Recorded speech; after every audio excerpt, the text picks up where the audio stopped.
प्रिय स्टूडेंट्स, आज का जो टॉपिक है ये BSc part second paper third और पेपर फर्स्ट दोनों के लिए बहुत इम्पोर्टेंट टॉपिक है।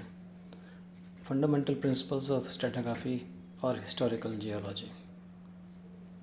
हिस्टोरिकल जियोलॉजी और स्ट्रेटिग्राफी को जब अपन डिफ़ाइन करते हैं तो अपन एक ऐसी ब्रांच के रूप में करते हैं जो कि अर्थ के हिस्टोरिकल डेवलपमेंट से जुड़ी हुई है। इसका मुख्य एम है अर्थ के इवोल्यूशनरी हिस्ट्री को रिकंस्ट्रक्ट करना और जनरल लॉज को फार्मूलेट करना जिनसे कि इवोल्यूशन के बारे में पढ़ा जा सकता हो।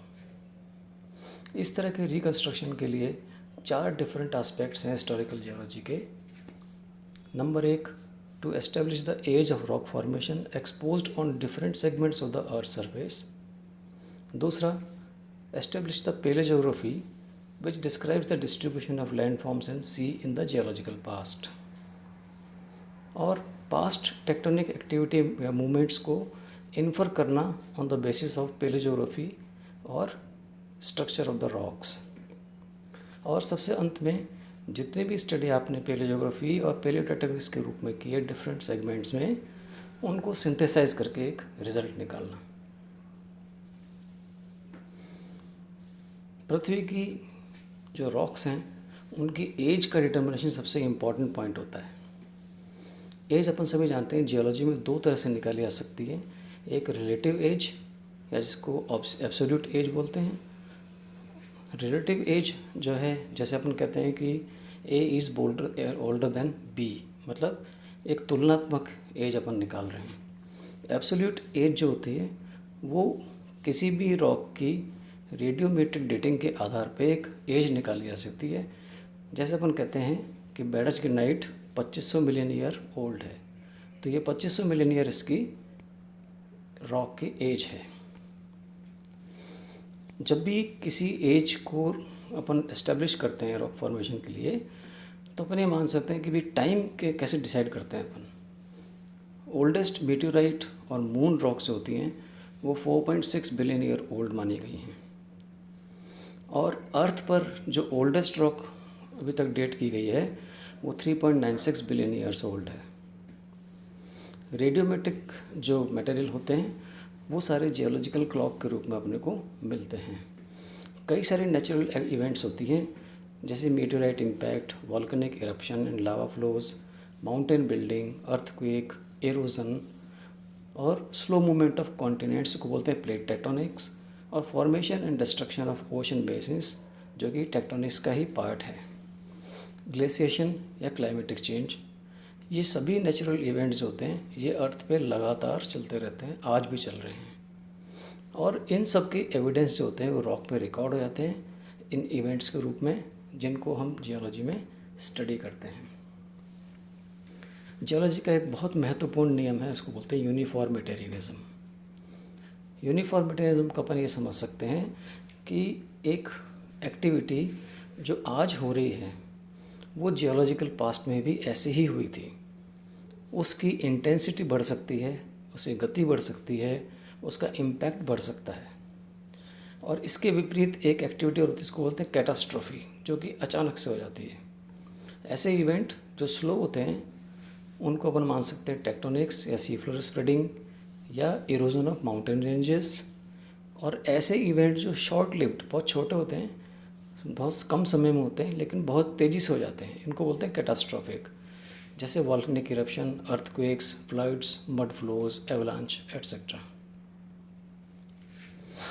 जियोलॉजिकल रिकॉर्ड से मतलब यहाँ पे है कि रॉक यूनिट्स जो कुछ इवेंट्स को अपने में समेटे हुए हैं उनकी स्टडी करना। और रॉक को अपन सभी जानते हैं, rocks are defined as aggregate of 1 और मोर मिनरल्स। और ये रॉक 3 प्रकार की होती हैं, इग्नियस, सेडिमेंट्री या मेटामॉर्फिक रॉक्स। जियोलॉजी में या स्ट्रेटिग्राफी को पढ़ने के लिए कुछ फंडामेंटल प्रिंसिपल्स हैं जिनके आधार पर जियोलॉजी को या स्ट्रेटिग्राफी को पढ़ा जाता है। सबसे पहली बात कि एक बेड सेडिमेंट्री रॉक जो होती है बेड के रूप में डिपॉजिट होती है, जिसको बेड या स्ट्रेटा बोलते हैं। इसी के आधार पर इनकी स्टडी को स्ट्रेटिग्राफी कहा जाता है। और ये एक लेयर जो होती है ये एक पर्टिकुलर जियोलॉजिकल टाइम जो होता है, जैसे नेचुरल इवेंट का जो टाइम होता है उसके दौरान जो डिपॉजिट होते हैं सेडिमेंट्स, उनसे मिलके बनती है। लेयर्स का आपस में जो रिलेशन जो है, इसके लिए स्टेनर ने 3 बेसिक लॉज दिए हैं। एक प्रिंसिपल ऑफ सुपरपोजिशन, जैसे अपन मानते हैं कि ओल्डेस्ट रॉक नीचे होती हैं और यंगर रॉक उसके ऊपर होती हैं। प्रिंसिपल्स ऑफ ओरिजिनल हॉरिजॉन्टलिटी, जिसे अपन मानते हैं कि सेडिमेंट्स हमेशा हॉरिजॉन्टल डिपॉजिट होते हैं। Principle of original lateral continuity, जिसमें मानते हैं कि सेडिमेंट्स होते हैं लेटरली लगातार कंटिन्यूस डिपॉजिट होते हैं। इस स्टेनो के अलावा कुछ और बेसिक लॉज हैं जो कि अपन पढ़ते हैं, जिनमें पहला है प्रिंसिपल्स ऑफ इंट्रूसिव रिलेशंस, जिसमें मानते हैं कि इंट्रूजन्स हमेशा यंगर होते हैं, जिन रॉक्स में मिलते हैं वो ओल्डर होती हैं।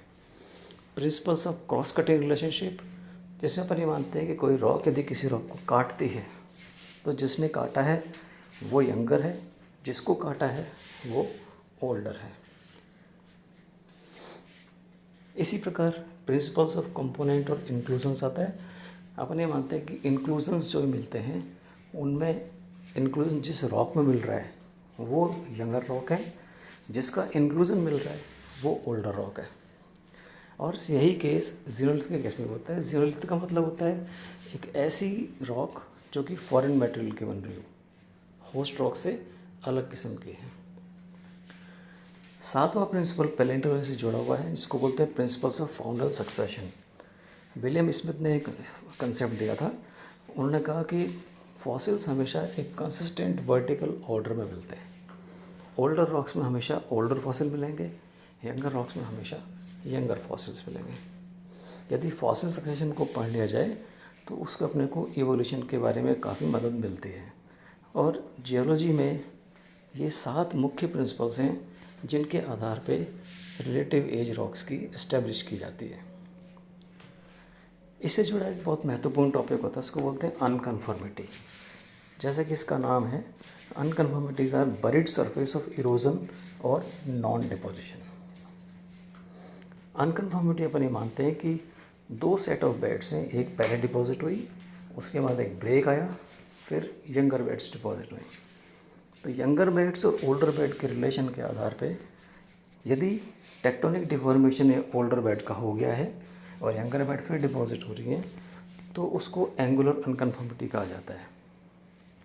यदि ओल्डर बेड इग्नियस या मेटामॉर्फिक रॉक्स हैं, उनके ऊपर सेडिमेंट्स डिपॉजिट हो रहे हैं, तब उसको नॉन कन्फर्मिटी कहा जाता है। और यदि यंगर और ओल्डर बेड्स एक दूसरे के पैरेलल हैं लेकिन उनके अंदर एक सिग्निफिकेंट ब्रेक मिल रहा है, तब उसको डिसकन्फर्मिटी का नाम दिया जाता है। और यदि बहुत ही छोटा सा पीरियड ऑफ नॉन डिपोजिशन हो, इरोजन उसके अंदर नहीं हो, तब उसको पैरा अनकन्फर्मिटी कहा जाता है। इन अनकन्फर्मिटी को पहचानने के तरीके होते हैं। उन क्राइटेरिया को बोलते हैं अपन सेडिमेंट्री क्राइटेरिया, यदि वो सेडिमेंट्स पर आधारित है, जैसे presence of basal conglomerate, buried soil profile, या layers of phosphatized pebbles, glauconite और मैग्नीज रिच बैंड्स। अगर ये मेरे को मिलेंगे तो ये सेडिमेंट्री क्राइटेरिया के अंतर्गत आते हैं। पैलेंटोलॉजिकल क्राइटेरिया में abrupt change in fossil assemblages, मतलब फॉसिल असेंबलेज में अचानक से चेंज आ जाना, प्रेजेंस ऑफ बोन और टूथ कॉन्ग्लोमेरेट्स, और abrupt change from marine to continental fossils. Structural criteria जैसे अपन ने पढ़ा ही था, discordance of dip above and below a contact, ये अगर मिलेगा तो ये एंगुलर अनकन्फर्मिटी होगी। इरेगुलर और undulatory contact that cuts across bedding planes in the underlying unit, truncation of dikes और फॉल्ट्स एट ए कॉन्टैक्ट। जब जियोलॉजी को स्टडी किया जाता है स्ट्रेटिग्राफी पढ़ने के लिए, तो हम सभी जानते हैं कि डिपोजिशन कहाँ होता है। डिपोजिशन को यदि टेक्टोनिक क्राइटेरिया से देखा जाएगा तो कुछ डिफरेंट टेक्टोनिक एलिमेंट्स हैं जिनके बारे में अपने को जानना चाहिए। जैसे क्रेटॉन। क्रेटॉन लैंड पार्ट का वो पार्ट है, stable interior of A continent, जो कि माउंटेन बिल्डिंग एक्टिविटी से अनडिस्टर्ब्ड रहा हो। प्रीकेमेंट टाइम में अधिकांश क्रेटॉन मिलते हैं अपन, जिनको शील्ड एरिया बोला जाता है। ऐसे एरिया जहाँ पे क्रिस्टलाइन रॉक्स एक्सपोज हो गई, उसको बोलते हैं शील्ड एरिया। और इनके विपरीत प्लेटफॉर्म्स वो एक्टिविटी होती हैं जहाँ पर ancient crystalline rocks are covered by flat line और gently warped sedimentary rocks. Platform और शील्ड के साथ इन्हीं के विपरीत एक और एक्टिविटी होती है, इसको बोलते हैं ओरोजेनिक बेल्ट्स। वो एरियाज़ जहाँ पर क्रेटोन से लगते एरियाज़ हैं, जहाँ कंप्रेशन होता है और माउंटेन मेकिंग एक्टिविटी हो सकती है, उनको बोलते हैं ओरोजेनिक बेल्ट्स। इन्हीं से जुड़ा एक और टॉपिक है होगा जियोसिंक्लाइंस, जिनको अपन बोलते हैं लॉन्ग नैरो लीनियर बेल्ट्स। इनको अपन मायोजियोसिंक्लाइंस और ईओजियोसिंक्लाइंस दो रूप में पढ़ते हैं। मायोजियोसिंक्लाइंस हमेशा नियर शोर होती हैं, कॉन्टिनेंटल शेल्फ एरिया में होते हैं, बीच या शैलो सी डिपोजिशन इसके अंदर मिलता है। Limestone warm and shallow condition में मिलेगा। रेड बेड्स मिलेंगी, ऑक्सीडाइज्ड टेरिजीनियस क्लास्टिक्स मिलेंगे। ईओजियोसिंक्लाइंस जो होती हैं ये डीपर वाटर सेडिमेंट्स होते हैं जो कि क्रेटोन से काफ़ी दूर होते हैं और सबमरीन फैन एनवायरनमेंट में भी डिपॉजिट हो सकते हैं। इनके अंदर वॉल्केनिक्स मिलते हैं, black shale, chert, dark dirty sandstones, greywackes, volcanic rocks, pillow lavas, और इनको कई बार फ्लैश डिपॉजिट भी कहा जाता है। आशा है आपको ये टॉपिक समझ में आया होगा।